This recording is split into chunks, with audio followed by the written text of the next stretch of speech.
మీరు ఎలాంటి బిజినెస్ చేస్తున్నా ఏఐ టూల్స్ ద్వారా మీ బిజినెస్ ని డబుల్ చేసుకోవచ్చు. జస్ట్ 49 రూపీస్కే ఏఐ టూల్. నమస్తే, వెల్కమ్ టు సుమన్ టీవీ. ప్రస్తుతం మనతో పాటు ఉన్నారు తోడు నీడ ఆర్గనైజేషన్ ఫౌండర్ రాజేశ్వరి మేడం. మేడంతో మాట్లాడదాం. నమస్తే మ్యామ్. నమస్తే నవీన.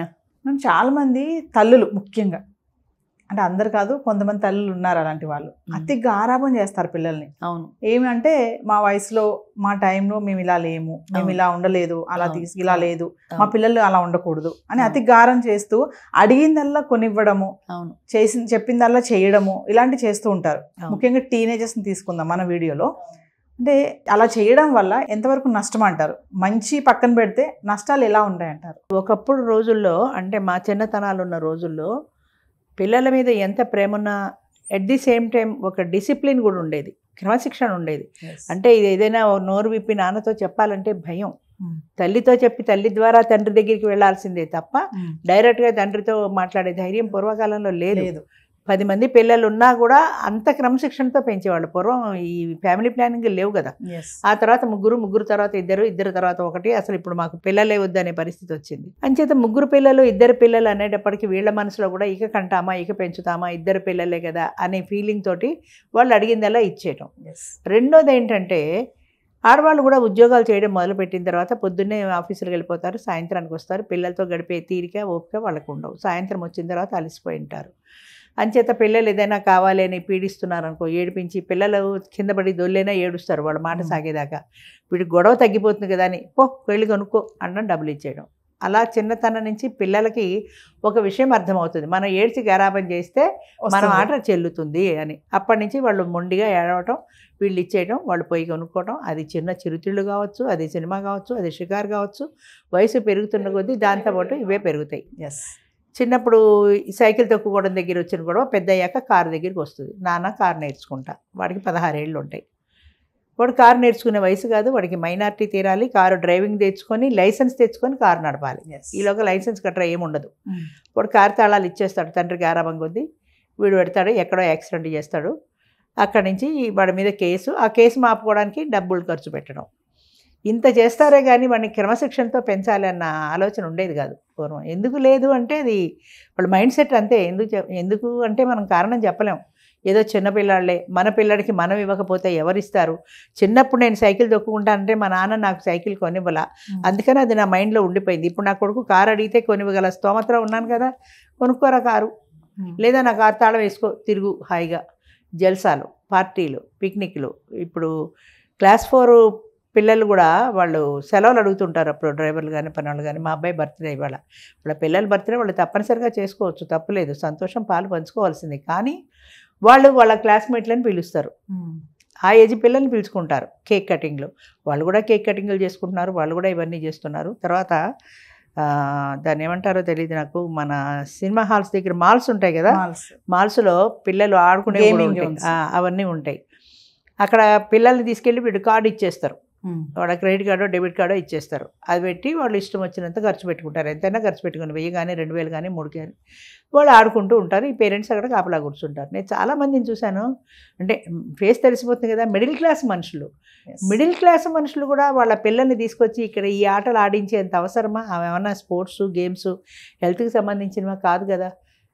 అంటే వాళ్ళ పిల్లలైనా, కార్లలో తిరిగే వాళ్ళ పిల్లలైనా అడిగేది మా పిల్లలు కూడా ఆ స్థాయిలో ఉండాలి అన్న ఈ పోలిక ఉంది చూసావా, ఆ పోలిక కొద్దీ వీళ్ళు కూడా ఆ కార్డు ఇచ్చేయడం, లేకపోతే డబ్బులు ఇచ్చేయడం. చిన్న సంతోషాలు కదా మేడం, చిన్న సంతోషాలు కదా అని అనుకుంటున్నారు. కానీ ఆ సంతోషాలు తీర్చడం అవసరమా అన్నది అనుకోవట్లా. నాకు బాగా గుర్తు, నా చిన్నప్పుడు సినిమాకి వెడితే ఆ రోజుల్లో గోళీ సోడాలును కలర్ ఉండేది, కలర్ అణ సోడా అర్ధన అలా ఉండేది.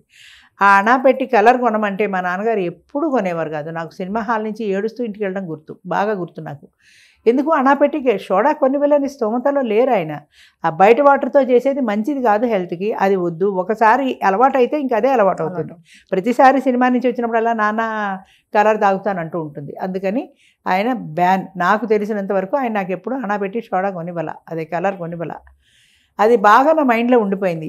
చిన్నప్పుడు పిల్లలు ఎప్పుడైనా కూల్ డ్రింక్స్, తర్వాత కూల్ డ్రింక్స్ వచ్చాయి కదా, కూల్ డ్రింక్ తాగుతానంటే పాపం తాగనిద్దాను, చిన్నప్పుడు నేను ఇలా ఏడ్చాను కదా అంటే వద్దన్నా సరే మైండ్లో కంపారిజన్ ఉంటుంది అని అనిపించి సరే తాగమ్మా అంటాం. అక్కడి నుంచి వాళ్ళ హెల్త్ పాడవుతుంది, అది అలవాటు అయిపోతుంది కదా. అందుకని క్రమశిక్షణ అనేది ప్రేమ ఎంత ఉందో దాంతోపాటు డిసిప్లిన్ కూడా ఈక్వల్గా ఉండాలి. అది లేకుండా పిల్లల్ని పెంచినాడు ఆ పిల్లలు ఎటు కాకుండా తయారవుతారు, డ్రగ్స్కి అలవాటు పడతారు. టీనేజ్ పిల్లలకి డ్రగ్స్ అలవాటు అవుతున్నాయని మనం పేపర్లలో చూస్తున్నాం, టీవీలో చూస్తున్నాం. ఎందుకని టీనేజ్ పిల్లలకి ఎలా అలవాటు అవుతున్నాయి? పబ్బులకి వెళ్తున్నారు. పబ్బులకి ఎలా వెళ్తున్నారు? డబ్బులు ఇస్తే కదా, పబ్వాడు ఊరికే రానియడు కదా. అంత డబ్బులు మీరు పిల్లలకి ఎందుకు ఇస్తున్నారు అసలు? అంటే డబ్బున్న వాళ్ళ పిల్లలు కాబట్టి వాడికి డబ్బులు ఇచ్చి తీరాలా? ఆ పాకెట్ మనీ అనేది ఎంత అవసరమో అంతవరకే ఇవ్వలేరా? పబ్బుకి వెళ్ళేంత డబ్బులు మీరు ఎందుకు ఇవ్వాలి? ఆడపిల్లలైనా మగపిల్లలైనా పెడతారు. అక్కడి నుంచి డ్రగ్స్ అలవాటు అవుతాయి, అక్కడి నుంచి ఆ డ్రగ్స్ ఫ్రెండ్స్ చాలా, అక్కడి నుంచి ఒకదాని నుంచి ఒకటి ఎలాగ లింకులు వెళ్ళిపోతూనే ఉంటాయి అంతే. అంచేత పిల్లల్ని పెంచడంలో ఎంత ప్రేమ ఉన్నా దాంతోపాటు at the same time discipline కూడా ఉండాలి, క్రమశిక్షణ ఉండాలి. ఇది వద్దు అంటే వద్దు అంతే. నువ్వు పబ్కి వెళ్ళడానికి వీల్లేదంటే వీల్లేదు. రాత్రి 12 గంటలకు కూడా పబ్బుల్లో పిల్లలు డ్యాన్సులు చేస్తున్నారంటే మరి ఇంట్లో పేరెంట్స్కి పిల్లలు బయట నుంచి రాలేదని తెలీదా? వీళ్ళకి ఆరాటం లేదా?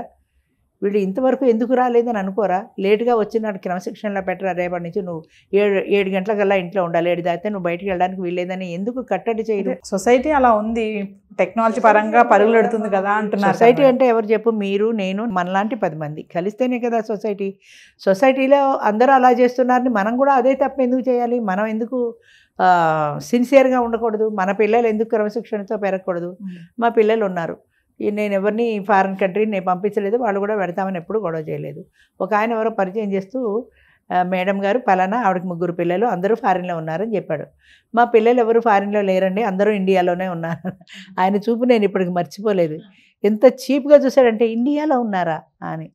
అంటే అప్పుడు నేను అన్నాను, వాళ్ళు మాతృమూర్తి నేను భారతమాతని వదిలిపెట్టి వెళ్ళారండి ఎక్కడికి అని. కన్నా తల్లిని వదిలిపెట్టరు, పుట్టిన దేశాన్ని వదిలిపెట్టరు అని చెప్పి ఇక్కడే ఉంటారు వాళ్ళు ఎక్కడున్నా సరే. ఒకవేళ వెళ్ళినా అఫీషియల్గా ఏదైనా పని ఉంటే 6 నెలలో ఏడాదో ఆ పని పూర్తి చేసుకొని రావటమే కానీ, అది కూడా దట్టు ఆఫీస్ వాళ్ళు పంపిస్తే అంతే తప్ప ఉద్యోగం చేయాలి ఫారిన్లో డాలర్లు సంపాదించాలనే కోరిక నా పిల్లలకి లేదు. అది I'm proud of my children, నేను ధైర్యంగా చెప్పగలుగుతాను. కొంతమంది పేరెంట్స్ అంటున్నారు మేడం, మేము ఇద్దరం ఉద్యోగాలు చేస్తున్నాము, పిల్లలు అడిగింది ఇస్తున్నాము, మాకు వాళ్ళతో టైం స్పెండ్ చేయడానికి కుదరట్లేదు, వాళ్ళు ఏం చేస్తారు, సొసైటీలో అందరూ ఉన్నారు కదా, అంతా ఏం ప్రాబ్లమ్స్ వస్తాయని అంటున్నారు కదా. మరి అలాంటి పేరెంట్స్ కాంపెన్సేట్ చేస్తున్నారు. అంటే మనము పిల్లల్ని కావాల్సిన టైం పెట్టలేకపోతున్నాము అన్న ఒక ఫీలింగ్, ఇన్ఫీరియారిటీ కాంప్లెక్స్ అను దాన్ని ఏమను, దాన్ని కాంపెన్సేట్ చేయడం కోసం వాళ్ళకి డబ్బులు ఇచ్చేస్తున్నారు. ఆ డబ్బులు పెట్టి వాళ్ళు జల్సా చేస్తున్నారు. ఇచ్చే డబ్బులు ఏ రకంగా వాళ్ళు ఖర్చు పెడుతున్నారో మీకు తెలియదు. వాళ్ళు క్లబ్కి ఎడుతున్నారో, పబ్కి ఎడుతున్నారో, డ్రగ్స్ తీసుకుంటున్నారో తెలియదు. మీకు వెనకాల సూపర్వైజన్ ఉండాలి కదా. నువ్వు డబ్బులు ఇచ్చావు కానీ ఆ డబ్బులు సద్వినియోగం అవుతున్నాయా, అది దుర్వినియోగం అవుతున్నాయా? నీ పిల్లాడు పాడైపోయి రేపు పొద్దున డ్రగ్స్కి ఎడిక్ట్ అయితే ఎంత కష్టం, అది చూసుకోవాలి కదా. అంచేత మన పిల్లల మీద మనకి ఎంత ప్రేమ ఉన్నా ఎట్ ది సేమ్ టైం దాంతోపాటు డిసిప్లిన్ ఉండాలి. ఇద్దరం ఉద్యోగాలు చేసుకుంటాం, డబ్బులు సంపాదిస్తున్నాం, ఈ డబ్బులు ఎవరికి అంటే డబ్బులు ఎవరికి అని వాడిని నువ్వు పోయి చేజేతులారా వాడిని చెడగొడతావా? నువ్వు వాడి ఆరోగ్యం చెడగొట్టుకుంటావా? డబ్బులు సంపాదిస్తున్నావు, వాడి ఫ్యూచర్ కోసమే సంపాదిస్తున్నావు, కానీ వాడు క్లబ్బులకి పబ్బులకి డ్రగ్స్కి ఎడిక్ట్ అవ్వమని సంపాదించట్లేదు కదా. అదెందుకు కంట్రోల్ పెట్టలేరు? దాన్ని ఖచ్చితంగా పేరెంట్స్ కంట్రోల్ పెట్టగలగాలి. అలా అయితేనే వాళ్ళు ఫ్యామిలీకి ఉపయోగపడతారు, నీకు ఉపయోగపడతారు. రేపు పొద్దున్న దేశం సంగతి దేవుడు అడుగు, ముందు నీ కుటుంబానికి వాళ్ళు ఉపయోగం లేకుండా పోతారు కదా డ్రగ్స్కి ఎడిక్ట్ అయిపోతాయి. అంచేత ఖచ్చితంగా పిల్లల పట్ల ప్రేమ ఎంత ఉందో దాంతోపాటు డిసిప్లిన్ కూడా అంతే ఉండాలి. ఖచ్చితంగా ఉండాలి. నమస్తే. థ్యాంక్ యూ అమ్మా.